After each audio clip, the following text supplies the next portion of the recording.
जय हिंद साथियों, झारखंड में होमगार्ड के जितने भी साथी हैं, सारे के सारे विद्यार्थी कमेंट करके ये पूछ रहे हैं कि सर हम लोग ग्रामीण से भरें या कि शहरी से भरें। क्योंकि देखिए इसमें जो है वो ग्रामीण में देखिए 1600 मीटर 6 मिनट में दिया गया है टाइम, और शहरी के लिए दिया है 1600 मीटर 8 मिनट टाइम, जो कि ग्रामीण से 2 मिनट ज़्यादा टाइम दिया गया शहरी में। तो बहुत सारे लड़का कन्फ्यूज में है कि सर शहरी में भरेंगे तो टाइम कम दिया जाता है, और ग्रामीण में भरते हैं तो टाइमिंग कम दिया जाता है और शहरी में टाइम ज़्यादा दिया जाता है। तो हम लोग क्या करें, शहरी में भर दें, अप्लाई कर दें, या फिर क्या करें, या फिर ग्रामीण में ही भरें।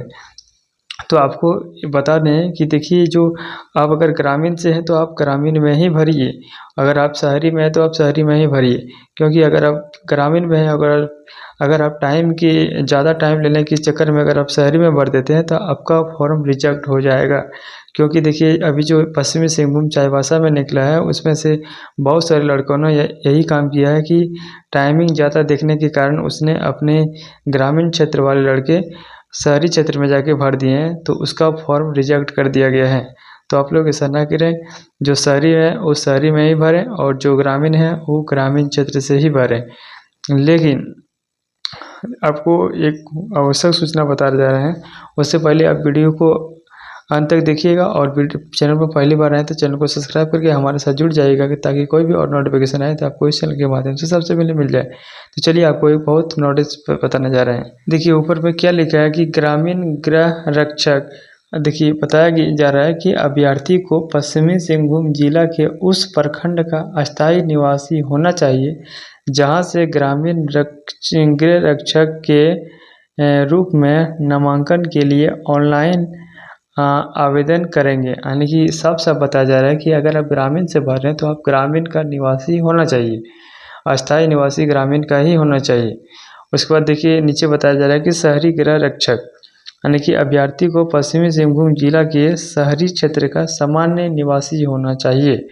हाँ, बताया जा रहा है कि अगर आप पश्चिमी सिंहभूम के शहरी अगर क्षेत्र से भर रहे हैं तो आपका शहरी क्षेत्र का ही ग्रामीण निवासी होना चाहिए। तो आप कैसे पता लगा सकते हैं कि हम शहरी में हैं या ग्रामीण क्षेत्र में आते हैं? तो देखिए अगर आपके वहाँ पे अगर मुखिया का चुनाव होता है, मुखिया का चुनाव होता है, यानी कि पंचायती जो मुखिया चुनाव होता है, अगर मुखिया का चुनाव आपके यहाँ होता है तो आप समझिए कि आप ग्रामीण क्षेत्र में आते हैं। अगर आपके यहाँ मुखिया का चुनाव नहीं होता, अगर आप नगर पालिका के अंदर आते हैं, नगर परिषद के अंदर आते हैं, तो आप समझिए कि आप शहरी क्षेत्र में आते हैं किसी, और वहाँ छावनी बोर्ड के अंतर्गत आते हैं। ऐसे 4-5 स्लॉट है जो शहरी क्षेत्र के निवासी को मान्यता दिया जाता है। तो आप वहाँ से अगर ऐसे आते हैं तो आप वहाँ से शहरी क्षेत्र में तो बढ़िया से पता कर लीजिए कि आप ग्रामीण क्षेत्र से आते हैं या शहरी क्षेत्र से। अगर शहरी क्षेत्र में आते हैं तो शहरी से भरिए, अगर ग्रामीण क्षेत्र में से आते हैं तो आप ग्रामीण क्षेत्र से भरिए। गड़बड़ी ना करें, नहीं तो फॉर्म रिजेक्ट हो जाएंगे, फिर बाद में दिक्कत हो जाएगा, फिर अप्लाई करने का ऑप्शन देगा या नहीं देगा उस कोई बात की गारंटी नहीं है। तो मेरे द्वारा दी गई जानकारी आपको अच्छा लगा तो वीडियो को लाइक करके चैनल को सब्सक्राइब करके हमारे साथ जुड़ जाएं, ताकि कोई भी और नोटिफिकेशन आए तो आपको सबसे पहले इस चैनल के माध्यम से आपके पास पहुँचे। चलिए मिलते हैं अगली वीडियो में, तब तक के लिए जय हिंद, जय भारत।